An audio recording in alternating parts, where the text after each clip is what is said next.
में सवार होकर के एक सिटी से दूसरी सिटी में जा रहे थे। हाईवे पर ड्राइव कर रहे थे। नदी पर जो पुल बना हुआ था, जैसे उसको पार किया तो एक लड़की दिखाई दी जो तरबूज बेच रही थी सड़क किनारे। बच्चे ने जिद की वाटरमेलन चाहिए, तो इन्होंने कार को साइड में रोक दिया। गाड़ी का शीशा नीचा करके जो है मैडम ने पूछा कि क्या भाव दिए, तो उस लड़की ने कहा कि 50 रुपए का एक लेके चले जाओ। तो ये जो मैडम थी मोल भाव करने लगी कि 30 रुपए, उससे ज्यादा नहीं। वो बच्ची कहने लगी कि आप गजब कर रहे हो, आपने तो 30 रुपए बोल दिया। तो मैडम ने कहा चलो 40 रुपए। तो उस बच्चे ने कहा अरे 40 का तो हमें ही पड़ा है, 45 का मैं आपको दे सकती हूँ। ये भाई साहब जो थे, पति जो थे, मुस्कुरा रहे थे कि क्या ये जिद बहस कर रही है इतनी छोटी सी बात पर। और जो मैडम थी वो मोल भाव में लगी हुई थी।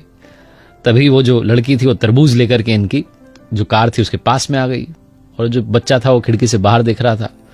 तो मैडम थी, उन्होंने एक और इमोशनल दाव खेला। उन्होंने कहा कि अपने छोटे भाई के लिए दे जाओ 40 रुपए में। तो उस बच्चे ने कहा अरे वाह कितना प्यारा बच्चा है, क्या नाम है इसका। तो उस बच्चे ने बताया मेरा नाम गोलू है। कहने लगी वाह तुम तो सच में गोल मटोलो। और तब जो है उसने वो तरबूज उसके बच्चे के हाथ में रखना चाहा, तो वो जल्दबाजी में, छोटा बच्चा कहां संभाल पाता, वो नीचे गिर गया। 5 किलो करीब का तो तरबूज रहा होगा, उसके 3-4 टुकड़े हो गए। बच्चा रोने लगा कि मेरा तरबूज गिर गया। तो बच्चे ने कहने लगे अरे मेरे भैया नाराज क्यों होता है, मैं दूसरा लेके आती हूँ। फटाफट से दूसरा लेकर के आ गई। अब ये मैडम ताव में इनको लगा कि 2-2 के पैसे लेगी। कहने लगी हम उस टूटे वाले के पैसे नहीं देंगे और इसके भी 40 रुपए ही देंगे, कितने का है ये। उस बच्ची ने कहा, जो लड़की बेच रही थी तरबूज की, मुझे तो आंटी जी कुछ चाहिए ही नहीं, मैं तो अपने छोटे भैया के लिए लेकर आई हूं, मेरी ओर से तोहफा है इसके लिए। तो कहने लगी नहीं तुम पैसे तो लो।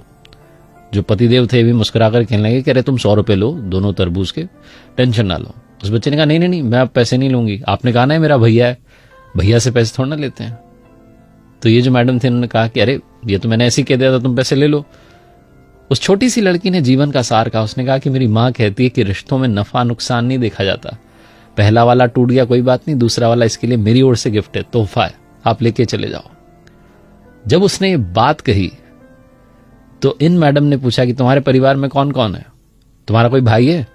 उस लड़की ने कहा मेरा भाई तो, और ये कहकर के रोने लगी कि कुछ समय पहले ही उसकी जो है डेथ हो गई, बीमार हो गया था, हम हॉस्पिटल ले जाते तब तक उसने दम तोड़ दिया, 2 साल का था वो। मुझे तो इसमें अपना भैया नजर आया, आप लेके जाओ तरबूज।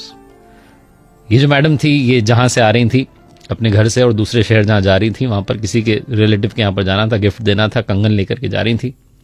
बिना देरी के इन्होंने अपने पर्स में से वो कंगन निकाले और उस लड़की के हाथ में रख दी कि बेटा ये मेरी तरफ से तुम्हारे लिए। वो लड़की कहने लगी कि अरे तरबूज के बदले ये। तो इन्होंने कहा हाँ बेटा, रिश्तों में नफा नुकसान नहीं देखते, तुमने इसको अपना भैया माना, मैं तुम्हारी माँ हुई, मेरी ओर से तुम्हारे लिए, अपना ख्याल रखना और सबका ख्याल रखना। ऐसा बोलकर के इन्होंने गाड़ी आगे बढ़ा ली। जो पतिदेव थे मुस्कुराते हुए जा रहे थे कि कैसी है मेरी पत्नी, भी थोड़ी देर पहले 10-20 रुपए के लिए मोलभाव कर रही थी और अब इतने महंगे कंगन ऐसे ही देकर के आ गई। इमोशंस भी क्या चीज होते हैं। और तभी इन्हें याद आया जो उस लड़की ने कहा था कि रिश्तों में नफा नुकसान नहीं देखते। बिना देरी के इन्होंने अपने बड़े भाई को कॉल लगाया और बोला कि अरे वो वाला प्लॉट आप रख लो, वो बाजार की दुकान आप रख लो, मुझे नहीं चाहिए, मैं कोर्ट में जो मुकदमा किया हुआ है वापस ले लूंगा। बड़े भाई साहब कहने लगे तुझे क्या हो गया अचानक। तो इन्होंने कहा कि वो भाई साहब मैंने सुन लिया है, अब याद रख लिया है कि रिश्तों में नफा नुकसान नहीं देखते।